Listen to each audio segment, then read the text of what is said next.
Este é o programa Debate Brasil e eu sou Paulo Passarinho. Hoje iremos conversar com o professor Mauro Osório. Mauro Osório é professor da UFRJ e coordenador do Observatório de Estudos sobre o Rio de Janeiro, além de autor de um livro importante recém-lançado, Uma Agenda para o Rio de Janeiro. Mauro Osório, muito obrigado pela sua presença no Debate Brasil. Obrigado pelo convite de vocês. Será um prazer, principalmente, conversar sobre esse seu último livro, Uma Agenda para o Rio de Janeiro. Na verdade, uma discussão sobre estratégias de desenvolvimento para o nosso estado, para a nossa cidade. Queria que você expusesse as linhas centrais desse seu trabalho. Quer dizer, a ideia nossa, né, é procurar estar ampliando o debate sobre o Rio de Janeiro. O Rio de Janeiro ele nasce como um espaço nacional. Tem o Carlos Lessa, que é uma pessoa que também estuda muito o Rio de Janeiro, né? Tem um livro chamado Rio de Todos os Brasis, ele pontua lá que o Rio nasce como porto e fortificação militar, depois vem a família pegar para cá, vira a capital. Tem um historiador de arte chamado Júlio Argan, foi prefeito de Roma, marxista, e o Júlio Argan ele vai dizer que todo país no mundo tem uma cidade que é a cidade de referência internacional desse país. E o Rio se constrói enquanto tal, quer dizer, ele nunca foi só a capital da República, né? Então, foi capital da República e também o eixo de capitalidade brasileira, usando esse conceito do Júlio Argan. Quando a gente pensa nos Estados Unidos, provavelmente a gente vai pensar em Nova York antes de pensar Washington. Ou quando pensa na Austrália, vai pensar Sydney antes de pensar em Canberra, né? As pessoas que nem sabem que Canberra é a capital da Austrália. Essa história nacional do Rio, né, ela vai fazer com que até hoje a gente tenha muita tradição de reflexão sobre país e mundo. Aqui o programa de vocês mesmo é basicamente um programa de discussão de Brasil e mundo, né? Essa é a história e a tradição do Rio de Janeiro. Então você tem muito pouca reflexão regional, né? Se nós olharmos, eu sou professor da Faculdade de Direito da UFRJ, de uma cadeira de Economia Política, substituiu o João Paulo de Almeida Magalhães, faleceu recentemente, grande figura, e foi até uma das pessoas que eu trabalhei primeiro, quer dizer, sobre Rio de Janeiro, mas lá na Faculdade de Direito da UFRJ eu tenho um observatório, agora tem um programa de mestrado e doutorado interdisciplinar, e a gente trabalha muitas discussões sobre o Rio de Janeiro. Mas se a gente for olhar os programas de mestrado e doutorado em economia no estado do Rio de Janeiro, tem pessoas que pesquisam o Rio de Janeiro, poucas, mas tem, mas os programas de mestrado e doutorado sobre o Rio de Janeiro, nenhum deles tem uma linha de pesquisa em economia regional ou economia fluminense, nenhuma. Não é isso que ocorre na USP, não é isso que ocorre na Unicamp, na Federal de Minas Gerais menos ainda, porque tem o CEDEPLAR, que é o mais importante centro em economia regional do Brasil. Então, há essa lacuna, quer dizer, no Rio de Janeiro, de reflexão sobre o Rio de Janeiro, e a gente tem procurado, um conjunto de professores que a gente tem procurado articular, da UFRJ, da UF, da UERJ. A própria UERJ tem muito pouca reflexão sobre o Rio de Janeiro. Eu trabalhei lá uma época junto com o Ezio Cordeiro, que foi o criador do SUS, né? E a UERJ, quando eu vou lá, eu brinco dizendo que ela é mais uma federal do Rio de Janeiro, porque a grande tradição da UERJ por exemplo, medicina social, área de direito lá, que é muito conceituada, né? Mas reflexão regional na própria UERJ também é muito pouco. Então, a gente tem procurado suprir essa lacuna, procurando ampliar essa discussão, e esse livro entra nesse contexto de procurar estar ampliando essa discussão. E por que é ruim ter pouca discussão, né? Porque fica menos claro quais são as prioridades, quais são as questões, principalmente no campo do interesse, quer dizer, popular, enfim. Então, é importante a gente estar procurando. O Rio de Janeiro, ele é um dos países que menos é uma das cidades e estados que menos diminuiu desigualdade dos anos 2000 para cá, onde houve, de fato, uma diminuição de pobreza, né, que foi um dos lugares em que isso menos ocorreu. Então tem uma desigualdade muito grande, né? Tem um número de nenéns muito pesado, que são jovens que não estudam nem trabalham.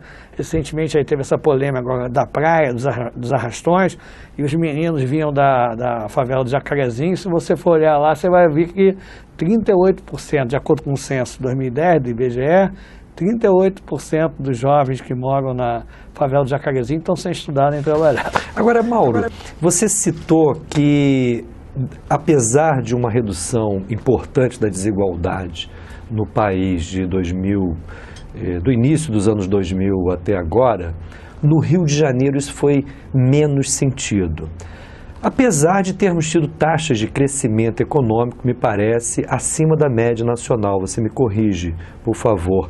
Mas, se eu estiver errado, a que você atribui essa combinação de crescimento econômico e manutenção de níveis de desigualdade tão elevados? Essa é uma bela discussão, porque eu acho que, por exemplo, existe uma visão que às vezes é uma visão meio equivocada, né?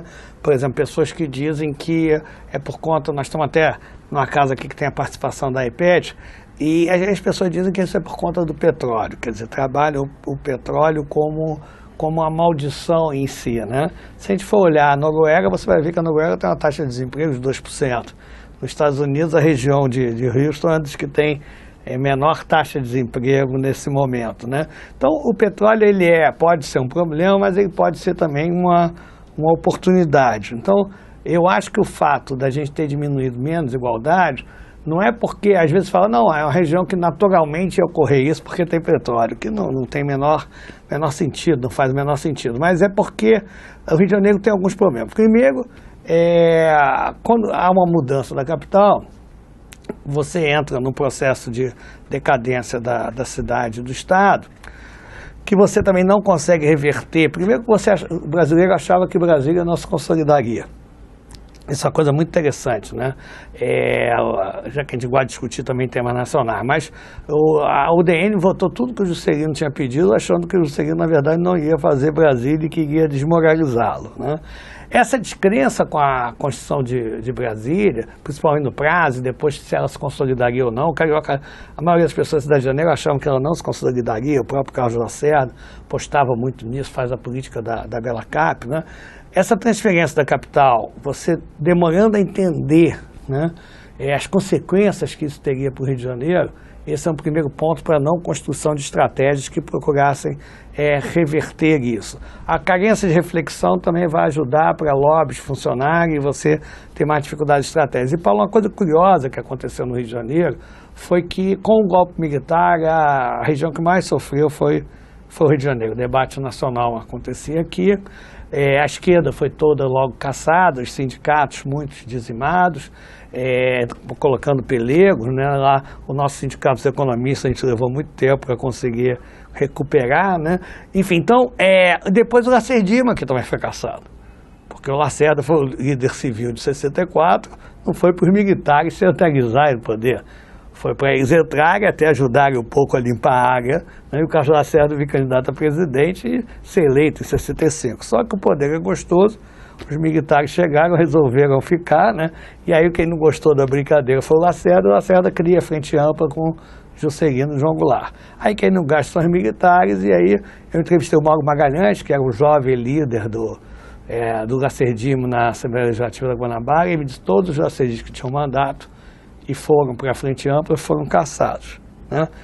Quem é que entra nesse espaço? Quem entra nesse espaço é o Dr. Chagas Freitas, que era um político de uma lógica clientelista, mas muito esperto, muito articulado, de família dono tradicional. De um poderoso jornal, né? De uma família tradicional da cidade do Rio de Janeiro, dono de um poderoso jornal que conta a lenda que ele roubou do Adhemar de Barros, né? Porque o Adhemar, ele era sócio minoritário do Adhemar. Ele foi também da Faculdade Nacional de Direito, onde eu dou aula, era da turma do Carlos Lacerda. Aliás, o Tenório Cavalcante também foi da Faculdade de Direito. Mas ele, quando vem a redemocratização em 45, 46, ele percebe, ele vai entrevistar o Adhemar em São Paulo e percebe que ele virou jornalista, não foi exercer a profissão de advogado. Ele vai entrevistar o Adhemar em São Paulo e aí percebe que tem um espaço político para ele ser o representante do adhemarismo no Rio de Janeiro. E com isso eles compram a notícia e depois eles criam o jornal O Dia, que você lembrou, e que na época dos anos 60 vendia 300 mil exemplares dia, né? Só o Adhemar era o sócio majoritário, mas vira e mexe o Adhemar estava envolvido com problemas com a polícia e às vezes tinha que se esconder. Numa dessas o Chagas convocou uma assembleia de acionistas e de sócio minoritário virou majoritário. Do jornal. Então ele foi o homem que conta a lenda que roubou o rouba mais faz, né? Mas o Dr. Chagas era muito esperto também. O Dr. Chagas quando a Câmara dos Deputados tentou caçar o Lacerda no final dos anos 50, porque ele usou um documento secreto do Itamaraty, o relator foi o Chagas. Na emenda parlamentarista, o relator foi o Chagas, na crise da posse do João Goulart. Então ele é um cara, ao mesmo tempo, de política clientelista, dono de um jornal populista e também com muita capacidade de articulação nas elites. E aí ele começou a ser, a primeira vez ele perdeu a eleição por 4 votos para deputado federal em 54. Depois em 58 você se elege e ganhou uma enorme preocupação com cada voto, com cada eleitor, nem fazendo uma lógica muito de clientela. E ele sempre procurava ficar, sempre ficava em 2 comissões, né, na Câmara dos Deputados, a de Serviço Público para atender o eleitor da cidade de Janeiro e a Constituição e Justiça para negociando com as elites. Ficava nos 2 primeiros anos de titular na Constituição e Justiça e de suplente no Serviço Público. Nos 2 últimos anos, que ele já tinha que tratar de novo da eleição, ele mudava e virava titular da de Serviço Público e suplente na de Constituição e Justiça. Aqui o Rio de Janeiro tinha uma lógica curiosa, né? Sempre se procurou, tinha as elites no Rio, numa lógica, elites brasileiras estavam no Rio de Janeiro, numa lógica muito conservadora, procuravam pasteurizar a cidade de Janeiro, quer dizer, fazer com que o povo não participasse muito da vida política na capital da República. Se cria um município neutro ainda no século XIX, e quando se faz a Constituição em 1891, se procura seguir um padrão um pouco de Washington, que é muito tecnocrático, conservador, e não tem eleição para prefeito, o prefeito é nomeado, o Pedro Ernesto cria um partido que procurava lutar pelo partido autonomista, que procurava lutar para que te passasse a eleição para prefeito.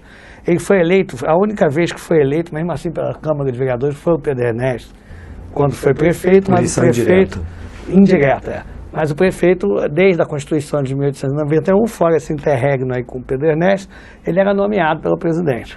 Tá? Isso foi feito exatamente para não ter debate nem política local numa cidade que era muito mestiça e tal, e numa visão muito conservadora. Além disso, a Câmara dos Vereadores era eleita, mas ela não analisava o veto do prefeito. Quer dizer, em todo lugar, quando o Legislativo vota uma lei, né, o Poder Executivo sanciona o veto. Se vetar, volta para o Legislativo e o veto pode ser mantido ou derrubado. Aqui não. Se a Câmara dos Vereadores votasse a lei orçamentária da cidade e o prefeito vetasse, quem ia analisar era o Senado Federal. Então, essa institucionalidade, fazendo com que praticamente não tivesse debate político local na cidade, com a história nacional do Rio, por um lado, reforça muito essa questão de não ter reflexão regional. E, por outro lado, quer dizer, quem é que se candidata a um espaço que quase não tem poder? Figuras menos importantes da vida da cidade, né? Então, aqui o Rio de Janeiro era curioso, porque na representação federal do Rio, praticamente só tinha PTB e o DN. Tinham 2 partidos, basicamente. O PSD, que era o maior partido na Câmara dos Deputados, aqui só tinha um representante. Uma época foi o Chagas, que teve no Partido Ademar, mas também teve no PSD, ou o Nelson Carneiro, né, que quando veio para o Rio, inicialmente era deputado federal. E aqui, então, era PTB e o DN. Já a Câmara de Vereadores tinha uns 10 ou 12 partidos, dependendo do momento. Era um jogo muito fracionado, uma lógica muito clientelista. Isso no período que vai de 45 a 64? Isso no período que vai de 45 até 64, tá? Mas eu acho que deixa heranças, né? Então, por exemplo, em 58, disputa sanatória do Distrito Federal, Lutero Vargas contra Afonso Arinos. Em 62, Juracy Magalhães contra Aurélio Viana. Juracy Magalhães, líder nacional da UDN, era governador da Bahia, contra Aurélio Viana, que era o líder da esquerda na Câmara dos Deputados, nacionalista, e era de Alagoas. O Brizola vem para cá em 62, para candidato a deputado federal, tem 25% de votos, ele sozinho. Eu acho que é um recorde nunca superado. Ciro Gomes chegou até 15%, numa eleição recente para deputado lá no Ceará, disseram que é um fenômeno, o Brizola teve 25%. Então tinha esse Rio Nacional e tinha o Rio localista. Quando o Rio Nacional é cassado, predomina o Rio localista. Né? E coincide justamente com um certo reinado do Chagas Freitas. Exatamente. E quando você cria um determinado marco constitucional, você romper com esse marco constitucional é muito difícil. E essa lógica é uma lógica muito desestruturante do setor público. Então eu acho que o problema do Rio de Janeiro é ter perdido a capital, não ter conseguido construir estratégias e ter sofrido uma desestruturação do setor público muito pesado. Além disso, o fato da gente ter 2 unidades federativas até 1974, e eu estou fazendo um estudo agora sobre as centralidades do Rio de Janeiro, né, Nova Iguaçu, por exemplo, entre 1940 e 1960, teve um crescimento populacional de 700%. Aliás, Caxias, Nova Iguaçu foi 500%. E aí o que acontecia, né? Você tem uma enorme imigração no Brasil até os anos 70, 80, né? E cresce mais rápido para o Rio do que para São Paulo até os anos 60, e depois passa a crescer mais para São Paulo. Mas essa migração, inicialmente as pessoas vêm para o Rio para trabalhar na capital da República, onde também estava o setor financeiro, onde era sede de empresas nacionais e internacionais, uma vida cultural muito rica. Inicialmente esse povo pobre que migra e vem para trabalhar aqui ainda se instala na cidade, em áreas periféricas da cidade, nas favelas da Zona Sul e da Zona Suburbana.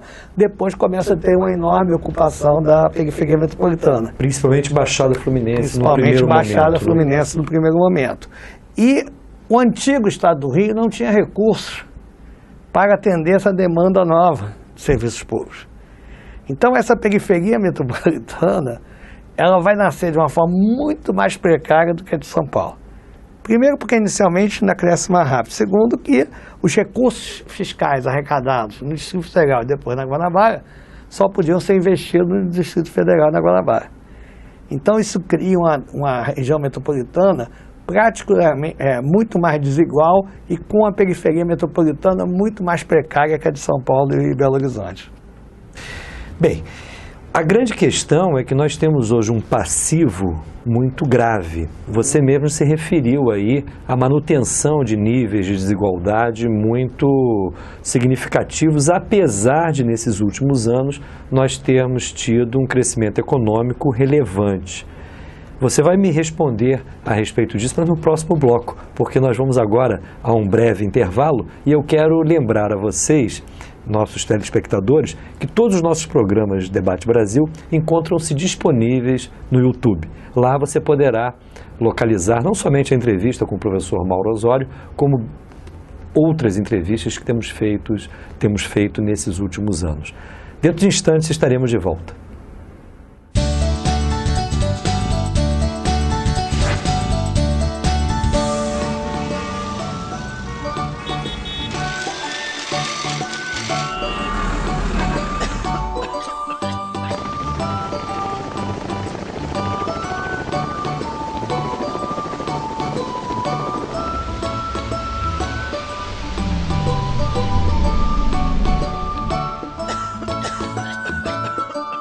Talvez fosse bom pensar no amanhã utilizando melhor o nosso petróleo de hoje, antes que tudo isso acabe. O petróleo tem que ser nosso! Estamos de volta com o nosso programa Debate Brasil, hoje conversando com o professor Mauro Osório, coordenador do Observatório de Estudos sobre o Rio de Janeiro e professor da UFRJ. Conversamos sobre o Rio de Janeiro, seus problemas, suas oportunidades. Mauro Osório, no bloco anterior eu fiz menção justamente ao seu livro, o último livro que você lançou, Uma Agenda para o Rio de Janeiro. E eu pedia justamente que você nos falasse quais as linhas mestras que você usou para essa obra importante que procura refletir sobre o Rio de Janeiro. Conforme, inclusive, você destacou, nossa tradição, principalmente nas nossas universidades sediadas aqui no Rio, tem uma pouca insistência ou profundidade em estudos sobre o próprio Rio de Janeiro. Por isso me parece importante você destacar aí quais são as linhas principais de articulação do seu pensamento em torno dessa obra. Tá, vamos articular isso com aquela tua pergunta sobre o dinamismo, né, nos últimos 10, 12 anos, né, no Rio de Janeiro, né? O Rio, a partir de 70 principalmente, ele passa a ser lanterna de dinamismo econômico, e na verdade ele só começa a empatar com a trajetória nacional a partir de 2008, tá? Ou seja, houve algumas colocações de que o Rio já estava crescendo acima da média nacional, mas na verdade ele sai da lanterna e passa a crescer parecido com a média nacional a partir de 2008. Mas nós ainda temos muitos desafios e o livro procura, de alguma forma, dar conta desses desafios e a produção que a gente tem procurado fazer. Um deles, como a gente já discutiu, é a desigualdade, outra é uma carência de infraestrutura muito grande, principalmente na periferia metropolitana, Então a gente tem que pensar a questão da desigualdade, tem que pensar a questão da carência na periferia metropolitana. Precisa pensar também, Paulo, como ampliar a densidade produtiva no estado do Rio de Janeiro. O estado do Rio de Janeiro ficou com a estrutura produtiva muito oca, muito em torno de refino de petróleo, em torno de siderurgia. E os royalties, a gente está com um problema aí para médio prazo, que é o seguinte: a bacia de Campos já está madura e já começa a haver uma queda de produção. E no pré-sal, a participação do Rio de Janeiro já é muito menor. Nesse processo de decadência do Rio de Janeiro, de perda de participação na economia nacional, em 2004, Minas passou o Rio de Janeiro em termos de ICMS. Então a gente precisa, porque a gente vai ter necessariamente uma queda de receita de royalties, mesmo que o preço do petróleo volte a subir, estruturalmente isso vai ocorrer, né? Perdemos o ICMS, temos uma estrutura produtiva oca, temos um desafio de infraestrutura, temos um desafio de uma desigualdade maior. Então a gente tem que procurar olhar, do ponto de vista econômico, como adensar produtivamente o estado do Rio de Janeiro. Para gerar mais emprego, para gerar mais renda, para gerar mais base de arrecadação tributária, né?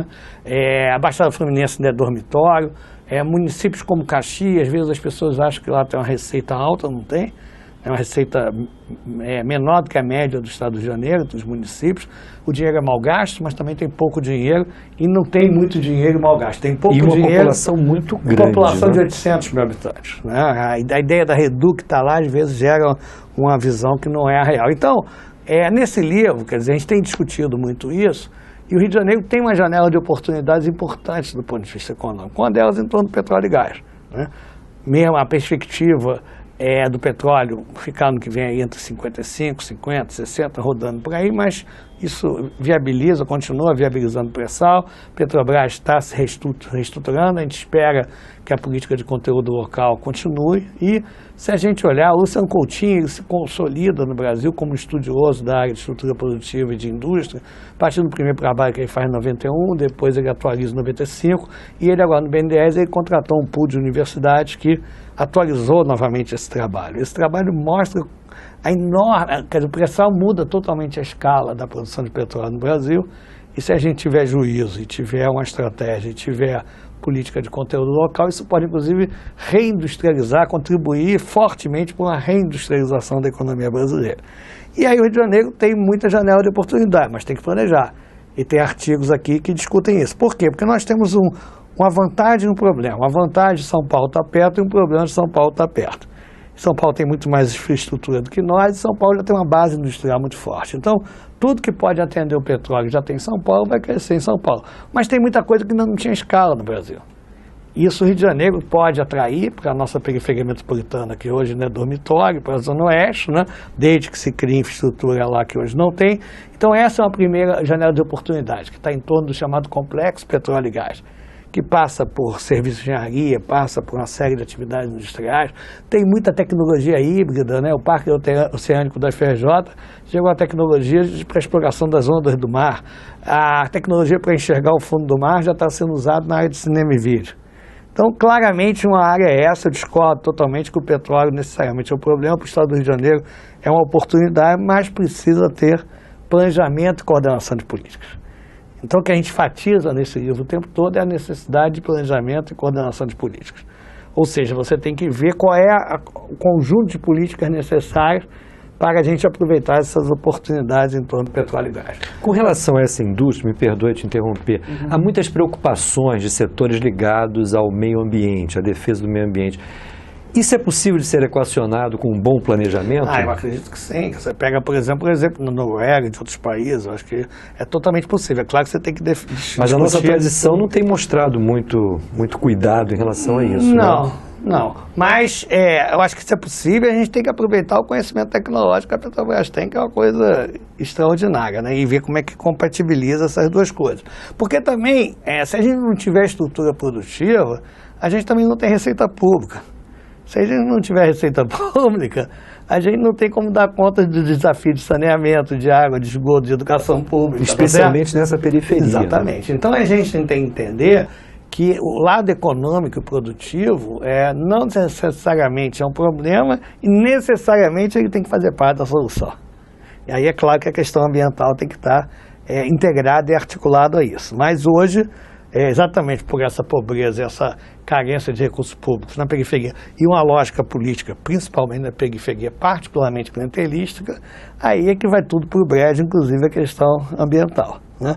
Uma segunda espaço é o que a gente pode chamar de complexo da economia da saúde, que também tem um artigo aqui da professora Lia, e a população está envelhecendo, o Rio de Janeiro ainda tem mais de 10% da indústria farmacêutica brasileira, que está ali naquela região de Jacarepaguá, principalmente. Nós temos uma área de pesquisa em saúde no Rio de Janeiro extremamente importante, nós temos a Fiocruz no Rio de Janeiro, temos o Instituto Hospital Brasil, né? Temos tradição na área de saúde pública, temos cirurgia plástica, que atrai muitos estrangeiros para virem superar, que o Pitangui criou toda uma tradição em torno disso. Então, e o Ministério da Saúde, espero que continue com o novo ministro, mas desde, só em 2004, eles começaram a pensar uma estratégia de usar o poder de compra do SUS, que é o maior sistema público de compra do mundo, porque os outros países que têm saúde pública universal são bem menores em população do que o nosso, e atrair empresas para cá, ou estimular a criação de empresas aqui e dar como contrapartida o poder de compra, fazer um acordo de compra por um determinado número de anos,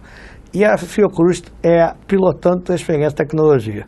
Ora, quer dizer, como nós já temos âncoras extremamente importantes aqui, por que a gente não pode aproveitar essa janela de oportunidade? Então, essa seria um segundo aspecto, né? Claro que pensando isso dentro da articulação geral, que trabalha saúde, educação, transporte, né? Mas enfim. E um terceiro, tem uma discussão interessante, Paulo, que é da economia criativa. E eu sou muito crítico a esse conceito, é um nome bonitinho, cabe tudo. Eu já vi até funerária dentro de lista de economia criativa, né? E é um conceito também muito marcado ideologicamente, surge nos anos 90, ali, o Tony Blair polarizou muito ele com a chamada terceira via, um momento do liberalismo lá em cima, e aí a indústria não teria mais importância nenhuma no quadro da terceira revolução tecnológica. Enfim, então esse conceito, eu acho que tudo deve ser criativo, então a certa medida também é um conceito meio elitista. Eu prefiro trabalhar como Celso Furtado com a economia da cultura e a ideia de economia do conhecimento. O Rio de Janeiro tem a maior parte do que se a gente quiser chamar de economia criativa, está em São Paulo. Publicidade está em São Paulo, e o terciário superior também costuma estar muito perto de onde está a indústria. Na terceira revolução tecnológica, essas fronteiras são muito mais fluidas, é mais complicado você definir onde começa o serviço, onde acaba a indústria e vice-versa. Mas cinema, nós somos líderes nacionais, a parte de vídeo, São Paulo é muito importante, mas o Rio também até por essa tradição de cinema, a parte de turismo, o Rio de Janeiro, Carioca recebe muito bem, a Copa do Mundo, do ponto de vista do futebol, foi um fracasso, mas as pessoas que vieram aqui adoraram essa afetividade, receptividade do Carioca ficou muito claro. A parte de esporte, né? Nós temos muita tradição de esporte, a gente pode fazer esportes o tempo todo, né? O Ike, antes de quebrar, ele tinha criado uma empresa de eventos esportivos, ele trouxe a Fórmula 1 da Náutica para cá. Mas aí quebraram tantos carros por causa da poluição da Baía de Guanabara, que os caras disseram, agora a gente só volta depois que vocês despoluírem. Então, volta, a questão do turismo está muito ligada à infraestrutura. Então, volta a discussão de coordenação de políticas, né? Agora, especialmente essa área do turismo, sabidamente é uma área que concentra muito recurso e pouco distribui. Como é que você vê o problema do enfrentamento econômico da exclusão, que é uma das marcas da nossa sociedade? Qual é o papel que você vê, por exemplo, em uma frente de expansão de obras públicas, de infraestrutura, justamente nessas áreas da periferia, envolvendo não somente a chamada Baixada Fluminense, como também toda essa área de São Gonçalo, por exemplo, que é uma área cada vez mais importante economicamente e principalmente uma área densamente povoada?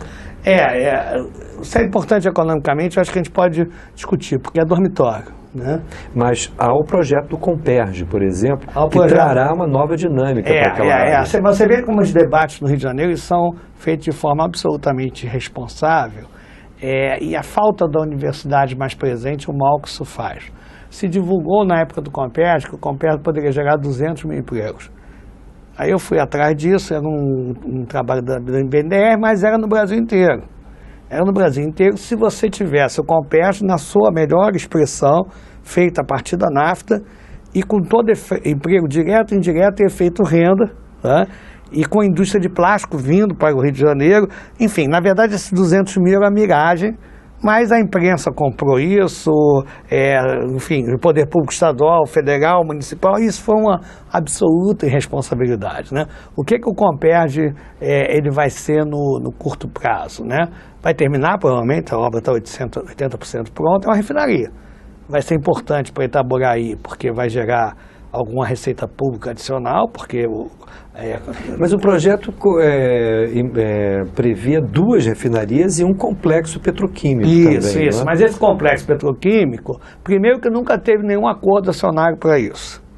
Segundo que a Braskem, que normalmente é a sócia da Petrobras Petroquímica, ela tem uma planta em Caxias, a Rio Polímeros, né, e que ela ainda pode dobrar lá. Então, pela Braskem, ela só vai fazer uma petroquímica lá em Itaboraí depois que ela dobrar a planta em Caxias, né? Então, você vê, muita gente comprou coisa lá em Itaboraí, enfim, quer dizer, em cima se vendeu imóvel na Lua. Ilusões, absolutamente ilusões. Eu acho que a falta de debate, a falta da universidade mais voltada acaba complicando e prejudicando um debate mais saudável e melhor do ponto de vista social. A questão que você fala da infraestrutura, isso é absolutamente fundamental, né? A gente pode resolver a questão do saneamento, dados do governo do estado, de toda a periferia metropolitana, e resolver a questão da poluição na Baía de Guanabara com 21 bilhões de reais. Isso não é muito dinheiro. Isso é menos de 3 vezes o metrô para a Barra, que vai beneficiar. Na Barra mora 300 mil habitantes, 350 mil habitantes. Quer dizer, a despoluição você não só resolve a vida da periferia metropolitana, como você vai empregar muita gente com investimento em infraestrutura, inclusive porque o Rio de Janeiro também tem muita coisa, e tem produção industrial para isso. A Gerdau, que produz vergalhões, então tem toda uma cadeia produtiva em torno da construção civil. Então você tem razão, a infraestrutura é fundamental, até porque essas coisas que eu estou falando, do complexo petróleo e gás, do complexo da economia da saúde, né? Mesmo para turismo na periferia metropolitana que pode ter, tudo isso depende de infraestrutura. Caxias, Paulo, 40% das escolas não tem cano d'água. Não tem cano, não é que não tem água, não tem cano. Não, um recente levantamento apontou que 60% das escolas do município do Rio de Janeiro não respondem adequadamente às exigências de infraestrutura. Pois é. Então é claro que... Isso estamos falando do município do Rio de Janeiro. Ou seja, você tem aí um pacote de investimentos em infraestrutura fundamental para periferia metropolitana, né? Isso também pode ajudar o início do ciclo virtuoso, porque isso é pressuposto para atrair indústria. Quer dizer, quando você chega com um empresário de alguma grande empresa, né, e leva ele para a Baixada para ver terreno que tem lá, ele pergunta: onde é que está a cidade? Onde é que meus funcionários vão morar? Tá certo? Então, ou falta água, ou falta esgoto, ou falta telecomunicações, ou falta terreno regularizado. Então é preciso você fazer um grande planejamento, né, e infraestrutura.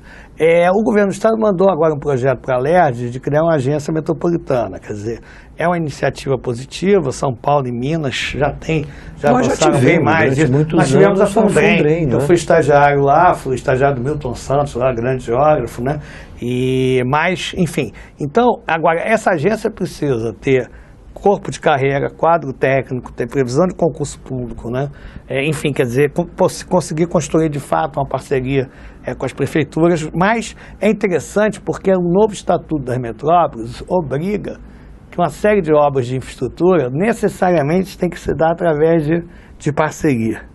Ou seja, o governo do estado não pode fazer sozinho, a prefeitura não pode fazer sozinha. Quer dizer, isso, de uma certa forma, induz fortemente a construção de parcerias e ajuda a viabilizar, porque nós somos hoje uma metrópole carioca, nós somos uma cidade metropolitana. Você está na Pavuna, daqui a pouco já está no município da periferia e você nem notou isso, né? Então, é fundamental. Essa questão da infraestrutura que você colocou é correta, é decisiva, diria eu. Com relação ao turismo, eu acho que, primeiro, por um lado, ele nunca vai ser tão importante, Paulo, porque a cidade do Rio de Janeiro, o estado do Rio de Janeiro, são 15 milhões de habitantes. Nós estamos longe dos locais emissores de turismo internacional, nós não somos o México, tá certo? E a cidade do Essa México... é outra ilusão que é muito alimentada aqui no Brasil a exatamente, respeito né? da atração de fluxos de turismo internacional. Exatamente. Eu acho que o nosso forte maior é o próprio turismo interno, né? O nacional e sul-americano, talvez. Exatamente, né? sul-americano também. Agora, o turismo é uma atividade que emprega muita gente, né? Ele é bastante empregadora de mão de obra e tem toda uma cadeia também de serviço. Quer ver uma coisa também engraçada do Rio de Janeiro? O Rio de Janeiro é o lugar que proporcionalmente tem mais bares e restaurantes em todas as capitais brasileiras. Pegando o peso do emprego formal em bar e restaurante com o total do emprego da cidade. E são empregos de relativa baixa qualificação. Baixa qualificação, baixo salário. Mas que tem aumentado, porque como você tem uma política de aumento do salário mínimo, isso vai empurrando esse salário para uma coisa um pouco maior. Mas isso tem a ver com a característica da cidade, que o Lessa sempre fala, que é a questão do gosto do carioca pela convivência no espaço público. E valorizar essa convivência, eu acho que é uma coisa que é importante, e isso está muito no subúrbio. Então a gente entender que o nosso turismo não está só na Zona Sul, não está na Barra, e está muito no centro, na nossa zona suburbana. Mas para isso nós teríamos de responder a essas lacunas gigantescas, especialmente na área de infraestrutura, que a gente observa com muita clareza na periferia. Mauro, nós vamos ser obrigados a fazer um novo intervalo. Eu torno a lembrar a vocês, telespectadores, que todos os nossos programas Debate Brasil encontram-se disponíveis no YouTube. Lá você poderá encontrar a entrevista com o professor Mauro Osório, bem como as demais entrevistas que temos realizado nesses últimos tempos. Vamos a um novo intervalo. Dentro de instantes estaremos de volta.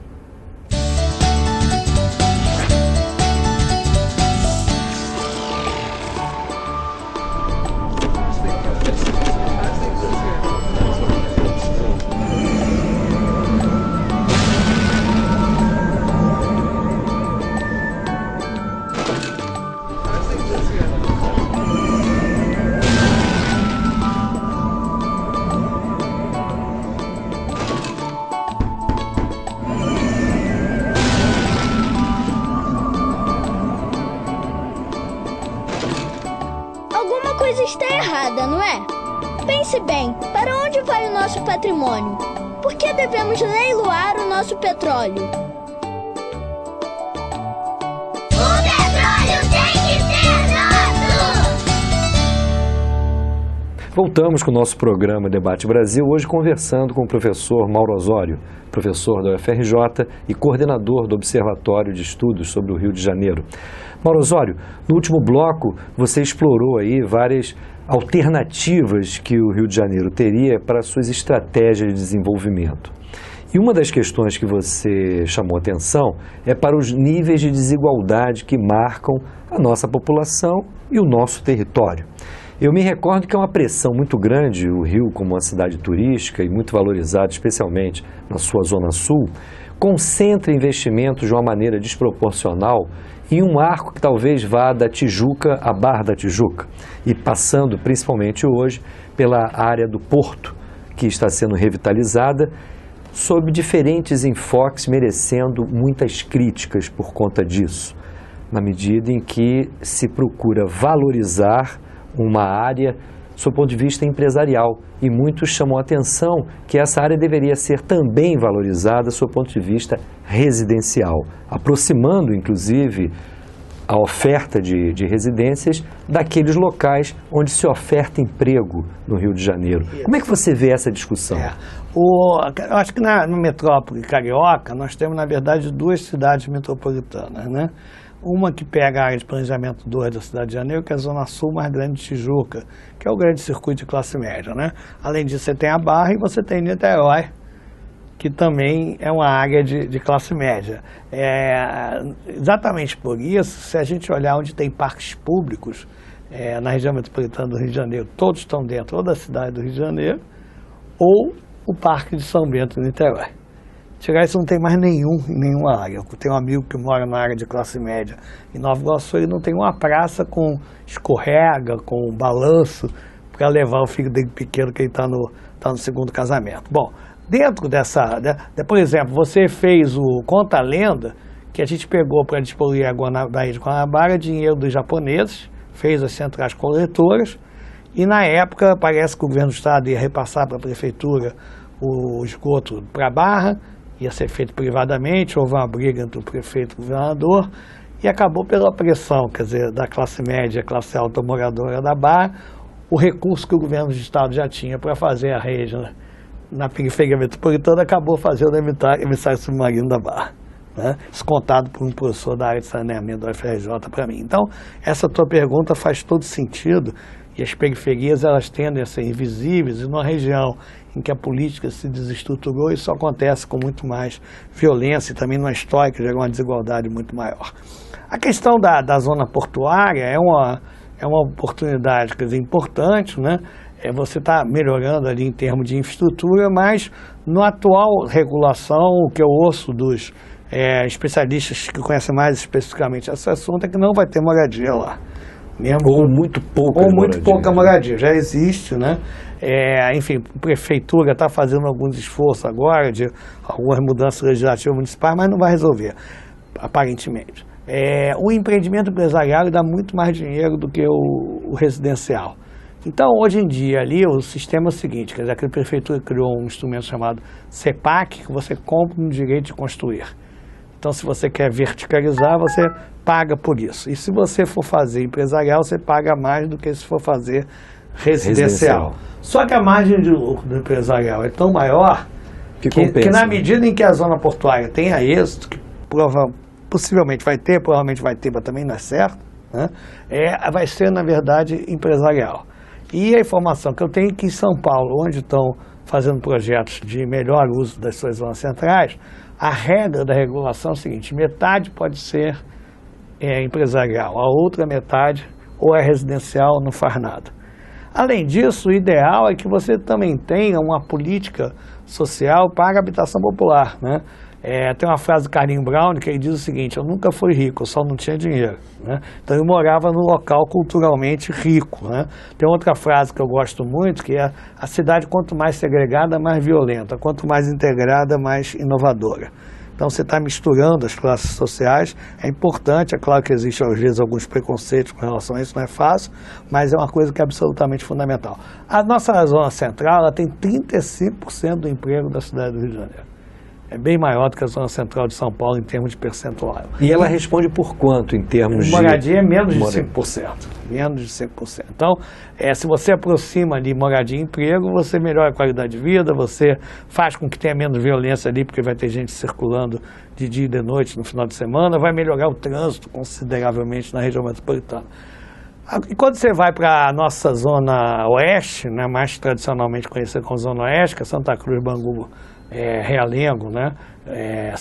Campo Grande, Bangu. É uma área que vem sendo adensada violentamente, muito forte. Até porque os programas do Minha Casa Minha Vida, me parece que se concentraram naquela região por conta do custo da terra. Da terra. E também ainda tem muito setor empreendedor estimulando ida para lá e construção de moradias e de habitações, inclusive para a classe média, né? Lá já tem 27% da população da cidade de Janeiro mora lá e só 7% do emprego. Então a estratégia para a cidade do Rio de Janeiro, né, passaria a procurar adensar em termos de residência na zona central e portuária. Precisamos ampliar o debate sobre isso para de fato acontecer, é importante que aconteça. E na chamada área de planejamento 5, na zona oeste, você ampliar emprego, né? Então essa seria uma coisa importante. Para o setor imobiliário, né, para ele quer vender imóvel, conseguir comprar num lugar barato e conseguir vender, para ele é melhor. Mas para a sociedade, sempre que você expande a cidade, você aumenta o custo de investimento e de manutenção dela. E o Instituto dos Arquitetos do Brasil, IAB, tem mostrado muito que a nossa cidade já tem uma densidade de habitantes por quilômetro quadrado muito baixa, tá? Então aqui, mais do que em outros lugares, o desafio seria adensar. Adensar aonde? Na zona central e na zona suburbana, porque ainda é tudo residência. Então você pode ali verticalizar para moradia de 4, né, 4 andares. Agora isso envolveria uma intervenção muito forte. Muito forte, não é pelo mercado. Do Estado, porque o custo justamente da terra nessa região é muito elevado. Claro, e você também pode discutir gabarito, você pode impedir determinadas coisas. Por exemplo, você tem ali na região de Guaratiba muita floricultura, né? você ainda tem ali na Zona Oeste produção agrícola, incrivelmente, de caqui. O município no estado do Rio de Janeiro que tem mais gente trabalhando em agropecuária é a cidade do Rio. Aliás, quando eu estudei no primário, o município do Rio de Janeiro, na verdade, na época era o estado da Guanabara, essa região era conhecida como zona rural, né? Pois é. E até hoje na preserva, em torno de 10 mil pessoas trabalhando nisso. Além do desafio do adensamento residencial nas áreas centrais, portuária, por conta aí do custo da terra, como você enfrentaria o problema de um incremento do emprego, das atividades produtivas nessa zona oeste, na antiga zona rural? Eu acho que ali, novamente, a gente vai voltar para a indústria. Tá? E aí tem uma outra discussão que é importante, que é o seguinte, Paulo, o Rio de Janeiro tem 2 portos muito importantes, né? O porto aí pode ser porto de minério e porto de contêiner. Porto de minério, do ponto de vista do desenvolvimento regional, não é importante. Se a gente quiser falar de uma forma crítica, é poeira, gera poeira. É porto escoamento de produção. Exatamente. Né? O porto de contêiner, ele gera atividade produtiva na sua retroárea. Na Bélgica, 35% do PIB da Bélgica está em torno do porto de Antuérpia. Né? O Porto do Rio de Janeiro tem 2 terminais, o Grupo Libre e o Grupo de Terminais, mas está enargalado pela cidade. Então, na verdade, onde a gente pode crescer em termos de porto de container, né? Ou é ali em Itaguaí, que tem um terminal de container, ou é o Açu, que está pronto, né? E que é um projeto portuário enorme que vai crescer, está consolidado. O AIC vendeu o controle acionário. Mas é uma região muito distante. Ainda muito distante, Janeiro, ainda muito né? distante. O projeto de mais curto prazo de crescimento é o terminal de contêiner Itaguaí. Só que acaba se privilegiando muito o Porto do Rio em relação ao terminal de contêiner Itaguaí. Já fizeram 2 dragagens aqui e nenhuma lá. Ele está crescendo e a indústria gosta de se instalar em retroárea de porto. Naturalmente. Então, quer dizer, ali a Zona Oeste está muito perto do terminal de contêiner Itaguaí. Né? O Carlos Lessa tem apontado, o Eliezer Batista, o Rafael de Almeida Magalhães apontaram, inclusive a ideia de terminal de contêiner de Itaguaí como hub port, ainda pode ser. Né? Então, um porto articulado com planejamento, com o arco metropolitano que agora está pronto, né? E com a estratégia em torno das principais oportunidades industriais que nós temos, além de indústria de alimentos e outras coisas, tem como ter um adensamento produtivo ali. Mas, novamente, vai precisar agenda, coordenação de políticas, planejamento e está enfrentando lobbies. Né? Quer dizer, o Rio de Janeiro, como tem pouca articulação da universidade discutindo no Rio de Janeiro, tem poucos setores empresariais fortes, como a FETransport, como setor incorporador, que acaba tendo uma força muito grande, e como tem pouco debate, às vezes se vende uma coisa como prioridade para a sociedade, como única solução, e na verdade é o interesse de alguns lobbies restritos que não vão contribuir para diminuir a desigualdade social, diminuir a violência no Rio de Janeiro. Quer dizer, como é que você pode querer que a gente não tenha violência se você tem 38% dos jovens no Jacarezinho sem estudar nem trabalhar? Você tem 38% dos jovens sem estudar nem trabalhar em Santa Cruz, na região administrativa de Santa Cruz. Eu te pergunto o seguinte, o poder público no Rio de Janeiro, nesses últimos tempos, parece que esteve muito envolvido em todos os projetos concernentes à realização das Olimpíadas aqui no Rio. Como é que você viu essa prioridade que os poderes públicos acabaram conferindo a essa ideia? Eu acho que recentemente, quer dizer, se vem reavaliando muito a importância que mega eventos como Olimpíada, Copa do Mundo, de fato podem ter para uma região, né? Agregado a isso, a primeira proposta das Olimpíadas aconteceu em 2004, né? Eu participei disso, porque teve várias pessoas, inclusive amigos da gente que estavam, quer dizer, nesse momento lá, na época o governo era o governo Fernando Henrique Cardoso, e criou um Conselho de Ações Federais no Rio de Janeiro. O Rafael ficou como coordenador desse conselho, e aí ele me pediu, eu estava na UERJ, trabalhando com esse coordenador, ele me pediu para propor uma agenda, e estava esse terminal de contêiner Itaguaí, que foi criado aí, enfim. E uma das coisas que eles acabaram abraçando foi a ideia de eu ter uma Olimpíada em 2004. A gente disputou, chegou até as semifinais, mas na época a Olimpíada ia ser na Ilha do Fundão. Então ia ser um enorme estimulador de geração de infraestrutura na universidade e na zona suburbana, que é uma das regiões que mais precisa, onde mora 40%. A ideia seria concentrar na Ilha do Fundão. Na Ilha do Fundão e na zona suburbana, que é mais parecido com o que houve em Barcelona e o que houve em Londres. Tá? E, de fato, poderia ser um fator gerador de infraestrutura, de legados que seriam muito mais importantes, né? As Olimpíadas agora, quer dizer, acabou se fazendo o Pan-Americano na Barra e depois a Olimpíada também lá. A lógica que se fala é porque ali era mais fácil ganhar, porque seria mais fácil do ponto de vista da segurança pública, mas eu não sei se foi o melhor, porque a gente está falando de adensamento, quer dizer, o fato das Olimpíadas elas serem numa região de expansão, elas estimulam expansão e não adensamento. Se você olhar todas as vias de transporte novas da cidade do Rio de Janeiro, né, elas aumentam a centralidade da Barra. A questão central foi o estabelecimento dessas, principalmente essas vias expressas de ônibus, né, da Barra para a Zona Oeste, da Barra para a Zona Suburbana, para a Zona Suburbana, centro da Barra do Rio. para o centro. Exatamente. Então, com isso, você está, na verdade, como o Sérgio Magalhães costuma dizer criticamente, esgarçando a cidade. Então você está tendo uma contribuição para isso e a gente precisa aprofundar essa discussão e isso precisa ser revertido urgentemente. Mas isso não há mais tempo. Eu acho que ainda há, Paulo. Quer dizer, bom, o que está feito, está feito. A gente não tem como reverter. Mas eu acho que você pode ter instrumentos em que você procure desestimular uma expansão ainda maior para a Zona Oeste. Enfim, você tem o arco metropolitano agora na periferia metropolitana, tem um professor da FRJ chamado Cadu, né, que ele trabalha muito a questão do meio ambiente, ele costuma fazer uma provocação. Carlos Eduardo Yang. Ele costuma fazer uma provocação, por que a Amazônia não foi mais desmatada? Porque é difícil chegar. Na hora que você faz o arco, uma das poucas coisas que a periferia metropolitana do Rio é melhor do que a de São Paulo e Belo Horizonte é áreas verdes. Nós temos a reserva do Tinguá, nós temos muita área linda de conservação os ambientalistas têm muita preocupação com o arco metropolitano. Exatamente. Então, aquela região ali do entorno do arco, ela é uma região sem zoneamento urbano. Tá? Então é urgente fazer ali um zoneamento urbano. Eu acho que a agência devia se preocupar com isso, acho que deve, enfim, acho que vai se preocupar, mas é fundamental que se cobre isso, porque se não tiver um zoneamento ali, a milícia pode ocupar, e você pode esgarçar mais e fazendo, ou seja, ao invés do arco ter algum fator positivo, o arco, na verdade, pode ser um elemento de continuidade e de ampliação desse esgarçamento. Então, ali, o arco tem que ser uma via para a logística de carga, com poucos acessos.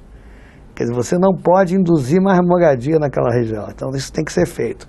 A Zona Oeste, eu acho que ainda pode pensar instrumentos de legislação urbana que você tem, para procurar limitar ou impedir a expansão para lá, né?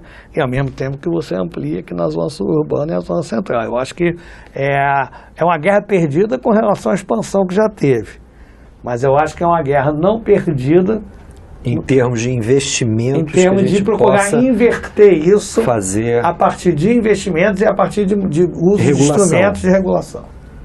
Você é otimista em relação a esse futuro próximo? Porque nós estamos vivendo um quadro de crise. Nos momentos de crise, evidentemente, falam muito das oportunidades que se abrem, mas eu prefiro registrar as dificuldades que a gente acaba se defrontando. Quando a gente observa um quadro de necessidade de investimentos em área que são pouco valorizadas e que tem uma demanda popular muito grande por serviços de infraestrutura, como é que você vê esse cenário próximo? Olha, quer dizer, primeiro acho que a gente tem que sair dessa maluquice política que a gente está, porque isso aí está paralisando o Brasil de todo jeito. Mas o Brasil tem instituições como o BNDES, como Caixa Econômica, né? Enfim, que é o Banco do Brasil, acho que tem possibilidade de você tentar articular recursos internacionais. Eu acho que é muito mais, não é fácil, concordo com você, você ainda tem o problema de royalties que vai diminuir, enfim, problema tem aos baldes, né? Eu costumo dizer que eu acho que a gente deve procurar, às vezes sou taxado de pessimista, viu, Paulo? Tem gente que acha que eu sou otimista, mas depende do ponto de vista de cada um e do lugar onde está olhando, mas eu gosto da frase que a gente deve procurar ser realista ou pessimista no diagnóstico e otimista na ação. Albert Hirschman usava muito essa expressão. Quer dizer, eu acho que oportunidades tem, eu acho que cabe a gente estar procurando, está ampliando o debate, estimulando o debate, o papel da academia é esse, né?